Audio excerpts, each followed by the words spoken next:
Welcome to this tutorial brought to you by River City Graphics. Today I'm going to be showing you how to use the Twitter API with Flash. So I have created a Twitter account. You can see it here, River City Graphics, without the I because it was too many characters long. And then at the bottom of the page we're going to click on API. Loading a little slow here. Then we're going to go to Twitter API documentation. Then pretty much here you have everything you're going to need to make a Twitter application.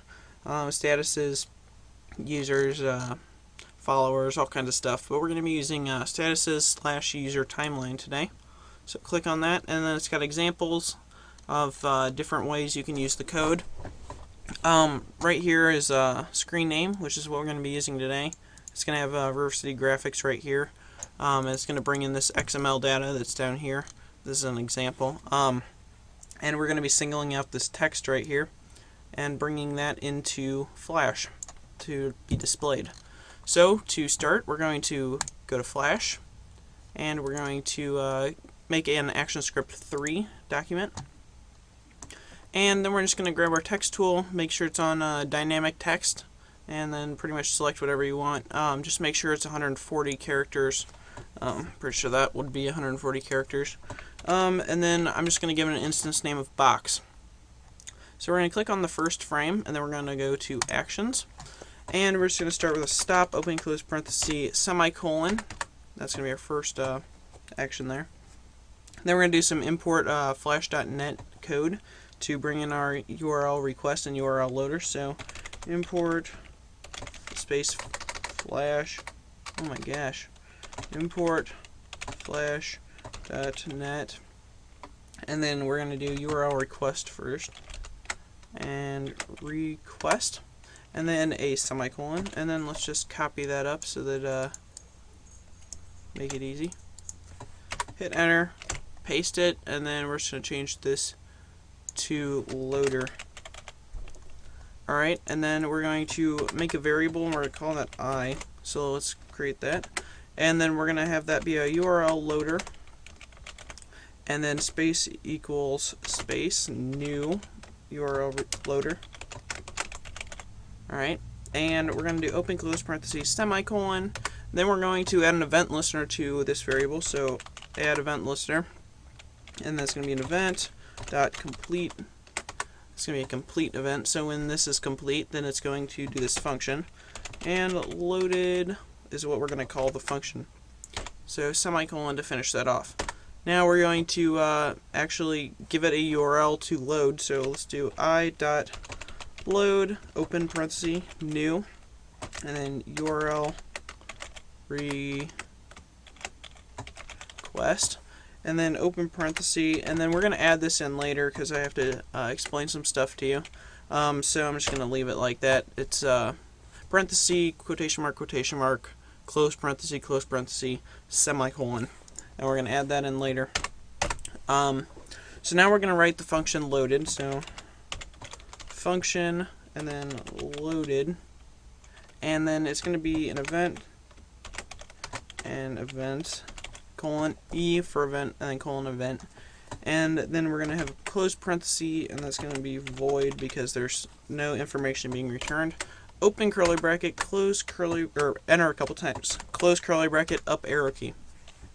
So now we're going to have, we're going to select the event listener and remove it. So we're going to do e.current and then target with a capital T, and then dot remove, and then event listener. And then we're going to copy this because this is what we're removing here. Make it easy and paste that in. Alright, so now that we have that done, let's make an XML variable. So variable, and then we'll call it XML. Make it easy there. And then colon, XML. And it's going to be a new XML. Alright, so now we need an open parenthesis, and it's going to be e.current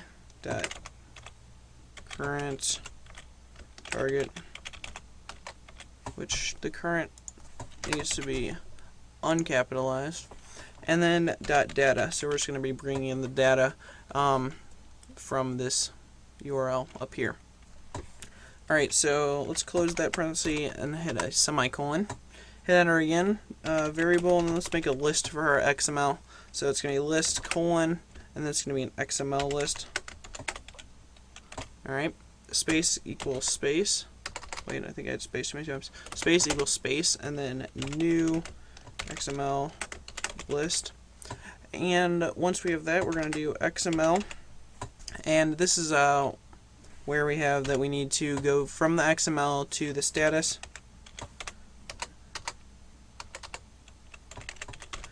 And then to the text from there. So pretty much it's singling out and then a parenthesis and semicolon.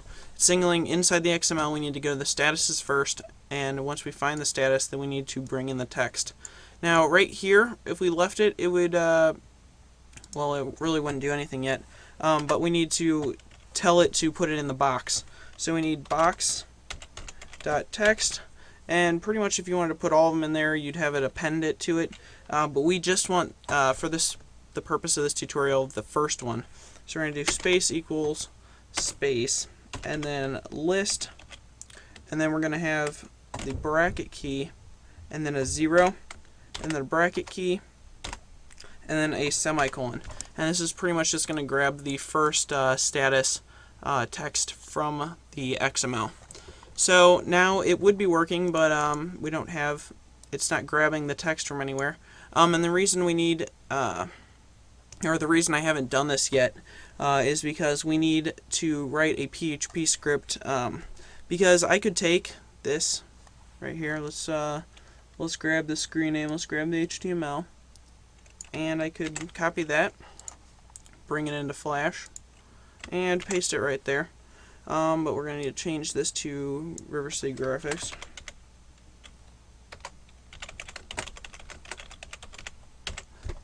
Remember, without the I. So that right now, it would work if we did it. It should bring in the text. Yep, there we go. That's the tweet that I had put. And I'm doing what it's saying right now. So it brings it in, but the problem is, you're probably like, oh, well, why do we need to write a PHP script? Well, the problem is Twitter has it set up so that it doesn't really like it when Flash documents that are on the web take its data and put them into the Flash.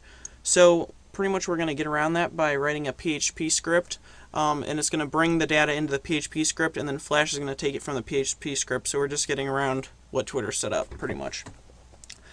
So we're going to write this in Dreamweaver.